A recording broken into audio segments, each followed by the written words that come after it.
जो हो रहा है उससे हम परेशान हैं। ईडी ने बंगाल आने के लिए 2 साल तक इंतजार क्यों किया? ये कहना है टीएमसी के वकील और सीनियर एडवोकेट कपिल सिब्बल का। मामला पिछले दिनों आईपैक के ठिकानों पर हुई रेड का है, जो जुड़ा है कथित कोल घोटाले से। सुप्रीम कोर्ट में 15 जनवरी को सुनवाई हुई। कपिल सिब्बल टीएमसी की ओर से पेश हुए।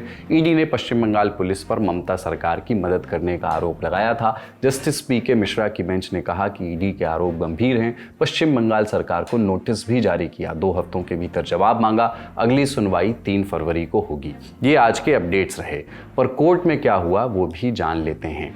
ईडी की ओर से पेश हुए सॉलिसिटर जनरल तुषार मेहता। कई आरोप उन्होंने लगाए जिनका लबो-लुआब था। सीएम ममता बनर्जी ने पुलिस के साथ मिलकर जांच के वक्त सबूतों की चोरी की।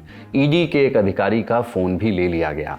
जांच प्रभावित करने की कोशिशें हुई। ये कोई अकेली घटना नहीं थी, पहले भी ऐसा हुआ है।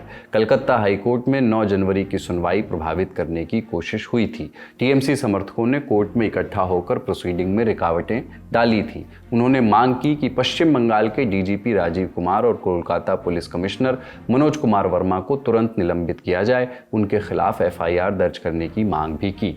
उधर कपिल सिब्बल ने ममता बनर्जी के आईपैक ऑफिस जाने का बचाव किया। उसका कारण भी बताया। वो बोले कि उनकी राजनीतिक पार्टी से रिलेटेड कंटेंट हटाए जा रहे थे, इसलिए उन्हें जाना पड़ा। इसके अलावा कहा कि आईपैक ऑफिस में चुनावी कागजात को छोड़ ईडी की जांच से जुड़ा कुछ था ही नहीं। ईडी ने उस जगह से किसी भी दस्तावेज या सामान की जब्ती का रिकॉर्ड नहीं बनाया। इस पर बेंच ने कहा कि अगर एजेंसी का इरादा सामान जब्त करने का होता तो वो ऐसा करते। इस पर सिब्बल ने सवाल उठाया कि एजेंसी 2 साल बाद राज्य में क्यों आई और आने वाले विधानसभा चुनावों से ठीक पहले ही तलाशी क्यों ली। दोनों तरफ की दलीलें सुनने के बाद कोर्ट ने कहा कि ये याचिका केंद्रीय एजेंसियों की जांच और राज्य अधिकारियों के कथित दखल को लेकर गंभीर सवाल खड़े करती है। बेंच ने कहा कि इसमें कानून के बड़े सवाल शामिल हैं। उन्हें बिना सॉल्व किए छोड़ देने से स्थिति और खराब हो सकती है। कोर्ट ने कहा कि किसी भी केंद्रीय एजेंसी को चुनाव के काम में दखल देने का अधिकार नहीं है, लेकिन अगर एजेंसियां किसी गंभीर आरोप की जांच के लिए ईमानदारी से अपना काम कर रही हैं तो क्या उन्हें राजनीति करके रोका जा सकता है? तो ये थी आज की दूसरी बड़ी खबर। अब बारी सुर्खियों की। महाराष्ट्र में आज दिन भर चुनावी पर्व रहा। 29 नगर निगमों में वोट डाले गए। सबसे ज़्यादा बात हुई एशिया की सबसे अमीर नगर निगम कहलाने वाली बृहन मुंबई महानगर पालिका यानी बीएमसी की, जहां 2017 के बाद 227 सीटों पर चुनाव हुए। नेताओं के अलावा फिल्मी दुनिया के लोगों ने वोटिंग की। इस फेर में पापराजी पॉलिटिकल रिपोर्टिंग कर बैठे। दोपहर 3 बजे तक 41% वोटिंग हुई। वोटिंग के बीच उद्धव और राज ठाकरे समेत विपक्ष के नेताओं ने चुनावी प्रक्रिया पर सवाल उठाए। आरोप लगाया कि वोटिंग के बाद उंगली पर लगी स्याही आसानी से मिट रही है, जिस पर महाराष्ट्र चुनाव आयोग का जवाब भी आया। आयोग ने आरोपों को बेबुनियाद बताया। कहा कि वोटिंग पूरी तरह पारदर्शी है। साथ ही कहा कि अगर कोई व्यक्ति स्याही हटाकर दोबारा वोट डालने की कोशिश करता पाया गया तो उचित कानूनी कार्रवाई की जाएगी। बीएमसी आयुक्त भूषण गगरानी बोले, अधिकारियों को निर्देश दिया है कि स्याही को केवल नाखून पर ही नहीं, स्किन पर भी लगाया जाए, जिससे वो आसानी से ना मिट सके। विपक्ष के आरोप पर सत्ता पक्ष की ओर से रिएक्शंस भी आए। मुख्यमंत्री देवेंद्र फडणवीस बोले कि संवैधानिक संस्था पर हर बार सवाल उठाना ठीक नहीं है। बीएमसी चुनाव का सबसे बड़ा हाईलाइट रहा 2 दशक बाद ठाकरे परिवार का साथ आना। उद्धव ठाकरे की शिवसेना ने राज ठाकरे की मनसे के साथ गठबंधन किया है। 227 सीटों में से 32 सीटों पर उनका सीधा मुकाबला बीजेपी शिवसेना गठबंधन से है। बीजेपी ने 137 सीटों पर और शिंदे की शिवसेना ने 90 सीटों पर कैंडिडेट्स उतारे हैं। उद्धव की पार्टी 163 सीटों पर लड़ रही है, वहीं मनसे को 52 सीटें मिली हैं। कांग्रेस ने वंचित बहुजन अघाड़ी वीबीए से अलायंस किया है। कांग्रेस 143 पर और वीबीए 46 सीट पर चुनाव लड़ रही है। नतीजे कल यानी 16 जनवरी को आएंगे।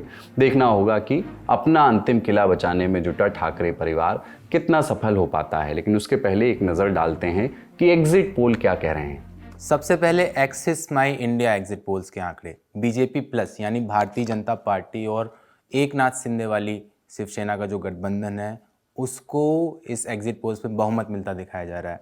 आंकड़ों की अगर बात करें तो इस एग्जिट पोल के मुताबिक इस गठबंधन को 131 से 151 सीटें मिल सकती हैं।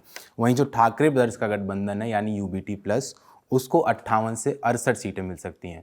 और जो कांग्रेस के नेतृत्व वाला गठबंधन है, उसको 12 से 16 सीटें मिलती दिखाई जा रही हैं। इसी तरह कम से कम 2 और एग्जिट पोल्स में बीजेपी वाले गठबंधन को आगे दिखाया जा रहा है, जेवीसी और सकल। वोट परसेंटेज की बात करें तो बीजेपी के नेतृत्व वाले गठबंधन को 42 से 45% वोट मिलने का अनुमान है और यूबीटी प्लस को 33 से 37। यहाँ ध्यान रखना है कि ये सिर्फ एग्जिट पोल्स हैं, नतीजे जो असल नतीजे हैं वो कल यानी 16 जनवरी को आएंगे।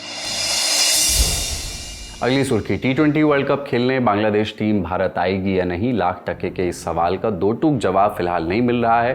लेकिन इस बीच बांग्लादेश क्रिकेट की दुनिया में उथल पुथल मच गई है। बीसीबी ने अपने निदेशक नजमुल इस्लाम को उनके पद से हटा दिया है। नजमुल को हटाए जाने की वजह उनका बोर्ड और खिलाड़ियों को लेकर दिया गया बयान है। मीडिया से बातचीत में उन्होंने कहा था कि अगर बांग्लादेश T20 वर्ल्ड कप नहीं खेलता तो इससे बोर्ड को नहीं, केवल खिलाड़ियों को फाइनेंशियल नुकसान होगा। साथ ही बोर्ड उन्हें होने वाले घाटे की कोई भरपाई नहीं करेगा। रिपोर्ट के मुताबिक नजमुल ने पूर्व कप्तान तमीम इकबाल को प्रशिक्षित भारतीय एजेंट कह दिया था।